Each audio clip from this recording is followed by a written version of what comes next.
அனைவருக்கும் வணக்கம்.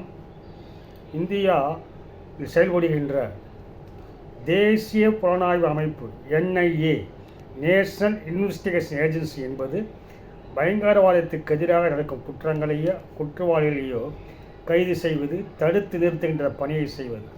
அந்த அமைப்பானது கடந்த பிப்ரவரி மாதம் 15ஆம் தேதி என்று ஒரு அமெரிக்கர் ப்ளஸ் 6 உக்ரைனியர்களை கைது செய்துள்ளது.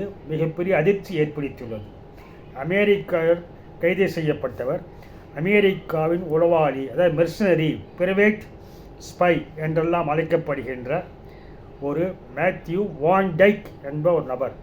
அவருடன் 6 உக்ரைனிய போர் வீரர்களும் கைது செய்யப்பட்டுள்ளார்கள். அதன் மூலமாக வெளிவந்த செய்தியானது மிக அதிர்ச்சி தருகின்ற ஒரு செய்தியை வெளியாகியுள்ளது. இவர்கள் சுற்றுலா பயணிகள் என்ற முறையில் இந்தியாவிலே வந்து மிசோரம் வழியாக மயன்மார் சென்றுள்ளனர். அங்குள்ள ஆயுத இனக்குழுக்களுக்கு பயிற்சி தருவது, ஆயுதங்களை தருவது, ட்ரோன்களை தருவது, ட்ரோன் டெக்னாலஜி தருவது, இவையெல்லாம் கொடுத்து இந்தியாவில் உள்ள ஆயுத இனக்குழுக்களுக்கு உதவி செய்து ஒரு உள்நாட்டு கலவரத்தை உருவாக்குவது, ஒரு ரிஜிம் சேஞ்ச், ஆட்சி மாற்றத்தை உருவாக்குவது. அதன் மூலமாக வடகிழக்கு மாநிலங்கள் மற்றும் பங்களாதேஷில் ஒரு பகுதி, மியான்மரில் ஒரு பகுதி இணைத்து ஒரு கிறிஸ்தவ நாடாக உருவாக்குவது என்ற ஒரு மிகப்பெரிய சதி திட்டத்தை வைத்துள்ளனர் என்பது தற்பொழுது வெளியாகியுள்ளது. இது சாதாரண விஷயமல்ல. ஏனென்றால் மணிப்பூரில் பல்வேறு கலவரங்கள் நடந்துள்ளன. அதில் ஈடுபட்டவர்கள் கூக்கி என்ற ஆயுதம் ஏந்திய கிறிஸ்தவ இனக்குழுக்கள் மற்றும் மைதி என்ற மணிப்பூர் இனக்குழு மக்களிடையே மிகப்பெரிய கலவரங்கள் தொடர்ந்து பல நாட்கள் நடைபெற்றது. அவர்கள் யார் உதவி செய்கிறார்கள் என்றால், மயன்மாரிலிருந்து கூக்கி இனக்குழுக்களுக்கு ஆயுதங்கள் கிடைக்கிறது. அது சீனாவின் ஆயுதங்கள், அதன் மூலம் இவர்களுக்கு கிடைக்கிறது என்பதால் பல்வேறு செய்திகள் விவாதிக்கப்பட்டன. பல்வேறு செய்திகளில் அவை வெளிவந்துள்ளன. மயன்மாரில் என்ன நடந்தது என்றால், அங்கு ஏற்கனவே இருந்த ஆட்சியை இராணுவ ஆட்சி மூலம் தூக்கெறியப்பட்டு மிலிட்டரி ஜனதா என்ற ஆட்சியாக நடைபெற்று கொண்டிருக்கிறது. அவர்களுக்கு எதிராக ஒரு இனக்குழு ஆயுதம் மீது அங்கே செயல்படுகிறது. அவர்களுக்கு இந்த மேத்யூ வான்டெக் போன்றெல்லாம் உதவி செய்கிறார்கள், பயிற்சி கொடுக்கிறார்கள், ஆயுதங்களை கொடுக்கிறார்கள். இவர் அமெரிக்க பிரஜை, அமெரிக்காவிலிருந்து வந்தவர். ஒரு அமெரிக்காவில் அவர் CIA உளவாளியாக செயல்படுவார் என்று பல்வேறு செய்திகள் வந்துள்ளன. காரணம் என்னவென்றால், இவர் ஏற்கனவே எங்கெல்லாம் சர்வதேச அளவில் கான்ஃப்ளிக்ட் ஜோன் என்று அழைக்கப்படுகின்ற இடங்கள், எங்கெல்லாம் ஆட்சி மாற்றங்கள் நடந்திருக்கிறதோ அங்கெல்லாம் இவர் மிகப்பெரிய செயலில் ஈடுபட்டுள்ளார் என்று தெரிய வந்துள்ளது. குறிப்பாக லிபியாவில் கர்னல் கடாஃபியுடைய ஆட்சி மாற்றம் ஏற்படுகின்ற பொழுது அங்கே இருந்தவர். சிரியாவில் மிகப்பெரிய ஆட்சி மாற்றம் ஏற்படுகின்ற பொழுது அங்கே இருந்தவர். இதைத் தவிர ஈராக் போன்ற நாடுகள், மியான்மர் போன்ற நாடுகளிலே மிகப்பெரிய பங்களிக்கிறது. அதாவது இவர் இராணுவத்தில் நல்ல பயிற்சி பெற்று, புலனாய்வில் மிக பயிற்சி பெற்று ஒரு நாட்டுக்குள் எப்படி செல்கிறார் என்றால், இவர் தன்னை ஒரு டாக்குமெண்ட்ரி பட தயாரிப்பாளர் என்று படமெடுத்து வெளியிட்டுள்ளார். மற்றும் பாதுகாப்பு குறித்தான ஒரு அனலிஸ்ட் என்ற வகையிலும் ஒரு நாட்டுக்குள் ஒரு ஆள் நுழைய முடியும். அங்கே சென்ற பிறகு அங்கு அரசுக்கு எதிராக உள்ள குழுக்களுக்கு பயிற்சி அளிப்பது, ஆயுதங்களை தருவது, பல்வேறு காரியங்களை, திட்டங்களை செயல்படுத்துவது, அதன் மூலமாக நாட்டில் ஒரு ஆட்சி மாற்றத்தை உருவாக்குவது அல்லது பிரிவினை உருவாக்குவது என்பதிலே இவன் மிக தேர்ந்தவன். இவர் 2011ஆம் ஆண்டு கடாஃபியால் கைது செய்யப்பட்டு பிரசிடென்ட் ஆஃப் வார் என்று அங்கே சிறையில் இருந்த ஒரு நபர். இப்படி பல்வேறு செய்திகள் அவனை பற்றி வருகின்ற பொழுது மிகப்பெரிய அதிர்ச்சி தரும் சம்பவமாக இந்தியாவில் நடத்துவதற்கு மிகப்பெரிய திட்டமிட்டிருக்கிறார்கள் இது தெளிவாக தெரிகிறது. ஏனென்றால் வங்கதேசத்தின் முன்னாள் பிரதமர் ஷேக் ஹசீனா அவர்கள் இந்த பதவி விலகுவதற்கு சில மாதங்களுக்கு முன்பு ஒரு கருத்தை சொல்லியிருந்தார். அதாவது பங்களாதேஷின் செயின்ட் மார்ட்டின் தீவை அமெரிக்கா தங்களுக்கு கேட்ட பொழுது முழுவதுமாக மறுத்தவர் ஷேக் ஹசீனா. அது மட்டுமல்லாமல் அவர் சொன்னது என்னவென்றால், ஒரு ஒயிட் மேன் அவர் மூலமாக மிகப்பெரிய சதி திட்டமானது செயல்படுத்தப்பட உள்ளது.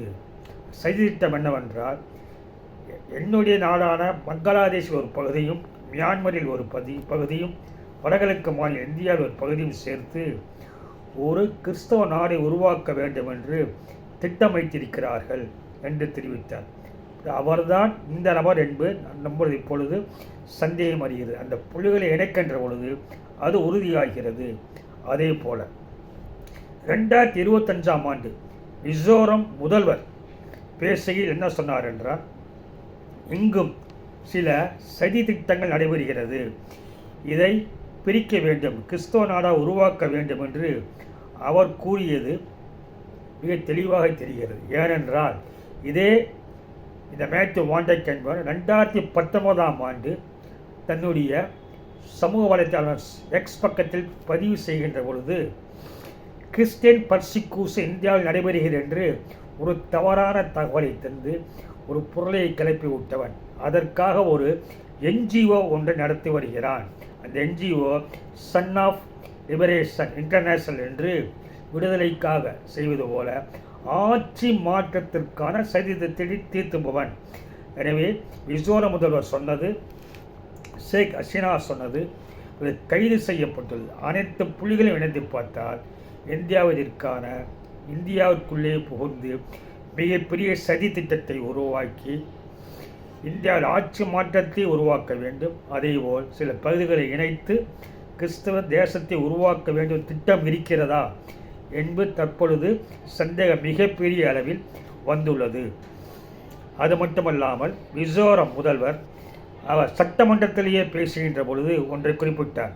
2024இல் 2000க்கும் மேற்பட்ட அயல்நாட்டவர்கள் மிசோரம் வந்து சென்றுள்ளனர். நீங்கள் அவர்கள் சாலைகளிலே பார்க்க முடியாது. ஆனால் 2024 ஜூன் டிசம்பர் என்ற இடைப்பட்ட 7 மாத காலத்தில் 2000 மேற்பட்டவர்கள் தலைநகர் அஸ்வால் வந்து சென்றுள்ளதாக அவர் குறிப்பிட்டது மேலும் இதை உறுதி செய்கிறது. ஏனென்றால் மணிப்பூர், பர்மா, மியான்மர் எல்லையிலே ஒரு பாதுகாப்பற்ற ஒரு எல்லை. அதன் மூலமாக யாரும் உள்ளே நுழையலாம், கலவரத்தை மணிப்பூர் செய்வ உருவாக்கலாம், ஒரு பிரிவினையை தனிநாடு கேட்கலாம். அந்த அளவுக்கு அந்த கலவரமானது சென்றது. இப்பொழுது இணைத்து பார்த்தால் இந்த செய்தி சரியாக இருக்கிறது என்றுதான் நமக்கால் தெரிய முடிகிறது. அதேபோல புவிசார் அரசியல் நிபுணரான டாக்டர் பிரம்மா செல்லியானி அவர்கள் பேசியவர்கள், மியான்மரில் ஆட்சி மாற்ற நடைபெறும் என்பதற்காக இராணுவ ஆட்சிக்கு எதிராக இனக்குழுக்களுக்கு அமெரிக்கா உதவி செய்கிறது, உள்நாட்டு போருக்கான உதவி செய்கிறது என்பதை அவர் தெரிவித்துள்ளார்கள். அதாவது அமெரிக்காவின் பிராக்சி வார் மியான்மரிலிருந்து இந்தியாவின் வடகிழக்கு மாநிலத்துக்கு வரை வந்துள்ளது என்று அவர் குறிப்பிட்டுள்ளார். அதேபோல ஓய்வு பெற்ற இராணுவ அதிகாரி கேப்டன் உத்தம் தேவநாத் அவர்கள் பேசுகையில், அமெரிக்கா வடகிழக்கு மாநில சில பகுதிகளை இணைத்து ஒரு கிறிஸ்தவ நாடாக வேண்டும் என்ற திட்டம் இருக்கலாம். அமெரிக்காவின் டீப் ஸ்டேட்டோடு இந்த உளவாளி மெர்சனரியான மேத்யூ வாண்டக்கு தொடர்பு இருக்க வாய்ப்பு இருக்கிறது. இவர்கள் ஒவ்வொரு இடத்திலும் ரெஜிம் சேஞ்ச் என்று ஆட்சி மாற்றத்தில் ஏற்படுத்துவதற்கான கிளர்ச்சியை தூண்டுவது, இந்த கிளர்ச்சிக்கு உதவி செய்வது, மற்றவர்கள் ஆயுதங்களை தருவது, பயிற்சி தருவது போன்ற செயல்களில் ஈடுபட்டு வருகிறார்கள் என்று குறிப்பிட்டுள்ளார்.